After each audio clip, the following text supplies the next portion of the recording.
President Biden's reelection campaign is spending big already, dropping $25 million on an ad buy in battleground states. The Biden campaign launching the ad blitz last month, well ahead of the timing of former President Obama and former President Trump's reelection campaigns. Now, Obama had made his major ad buy in battleground states in May of 2012. Trump announced an ad blitz for swing states in October of 2020. Joining me now is former Arkansas governor and former presidential candidate Mike Huckabee. Governor, good morning. Good morning. You know, I'm wondering if somebody making this ad buy was swimming in that street of the red wine. It was hard to keep my composure looking at that and the rum bottles. But why they're spending this much money this early is amazing, and only sort of says that they are trying to ward off any legitimate challenge that they may have within the Democrat Party. Does that tell you then that they're worried about RFK Jr.? They're worried about Marianne Williamson? Because Vice President Harris and President Biden both walking around saying, oh, Bidenomics, we're going to win, we're confident. What do you say? I'd sure hate to run on Bidenomics. I'd hate to go out and say, hey, what we've done is put you $700 a month in the red. $8,400 a year is your lost basic income thanks to Bidenomics due to inflation and loss of wages. Most Americans would kind of like that $8,400.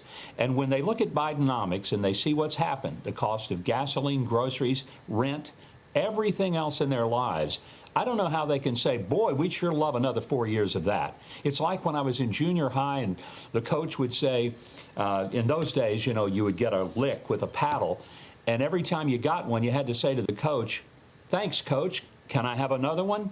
And that's what I'm wondering if the Biden people are trying to model. This idea we're getting spanked really hard with a paddle and we're supposed to turn to Biden and say, thanks, Joe. Can we have another? And I think a lot of Americans are saying, no, thanks, Joe. We've had all we can handle. Well, and certainly there's going to be a lot for the GOP candidates to chew on here. I do want to ask you about the vice president.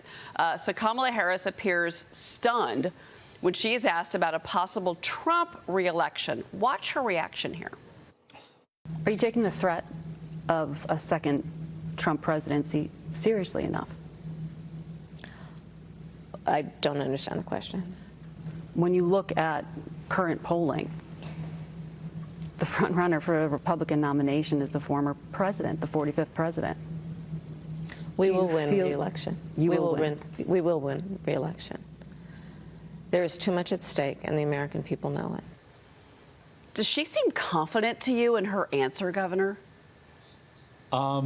Actually, she seems to be fishing deep within herself to try to find something to say, which is pretty normal for Kamala Harris. Here's what I think I would say about what she said. She's half right. There is a lot at stake. And if these two people, Joe Biden and Kamala Harris, get reelected, we now have a fully weaponized government that goes after people with the full police power of the state to take down their political opponents. That's what's at stake. Even the economics, as bad as Bidenomics tend to be, that is not the bigger threat to the future of this country than is using the power of government to criminalize your political opponents, putting them in jail, charging them with ridiculous crimes when they're exercising free speech.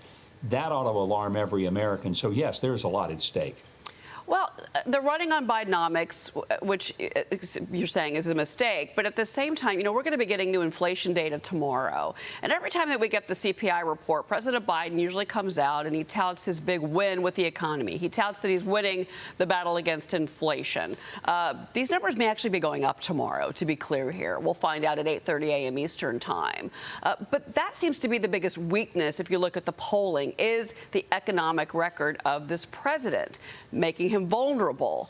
Now, President Trump hasn't really been quite out on the campaign trail like he was in 2020. I know that you've endorsed the former president, Mr. Huckabee, but at the same time, do we need to see more of the former president, President Trump, come out and talk about his economic wins when he was president? Yeah, I think that's a great plan for him, and he needs to contrast it. He needs to talk about what gasoline cost when he was president versus Joe Biden. He needs to talk about the border. He needs to talk about the Abraham Accords and the breakthroughs in the Middle East versus paying Iran billions of dollars to get hostages back. There's an enormous opportunity, but he's got to focus on the future. Joe Biden is basically like General Custer at the end of Little Bighorn, getting up and saying, man, we're doing a heck of a job here. This is a fantastic battle, and boy, are we ever winning. I mean, no one in his right mind looks at the Joe Biden record and says, man, he's really nailing it every day on the border, the economy, foreign affairs. You just can't look at the record of the Biden administration and say it's going well.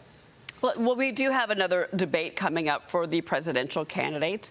I did want to ask you about that because in the last debate, we really saw an emergence of a Vivek Ramaswamy, for instance, Nikki Haley getting high marks, even Governor DeSantis getting some high marks. A lot of talk about foreign policy, a lot of talk about what's happening in our schools. Now we're going to the Fox Business debate. What do you want to hear from the other Republican candidates when they take to that stage on September 27th? What do you think the issues should be? They've got to focus on how the issues of the campaign affect the kitchen tables of American families. People don't want the highbrow stuff.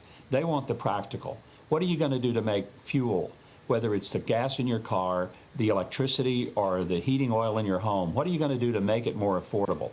How are you going to secure our streets, stop the crime wave where a 60-year-old woman is beaten with her own cane on a subway track in New York? How are you going to keep the pilfering going on?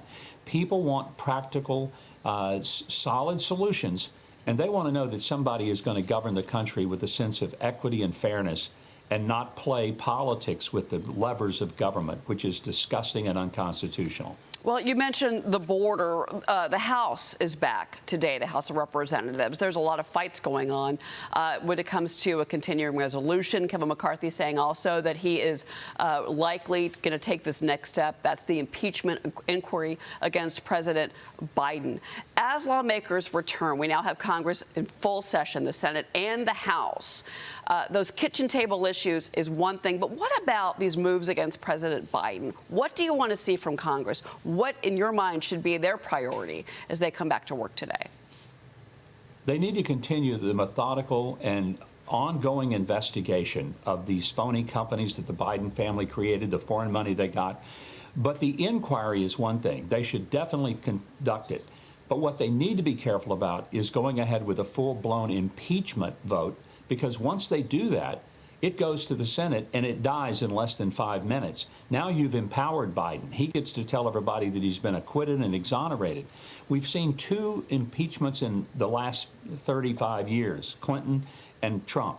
And in both cases, they were able to impeach, but they actually empowered the person who got impeached rather than hurt them.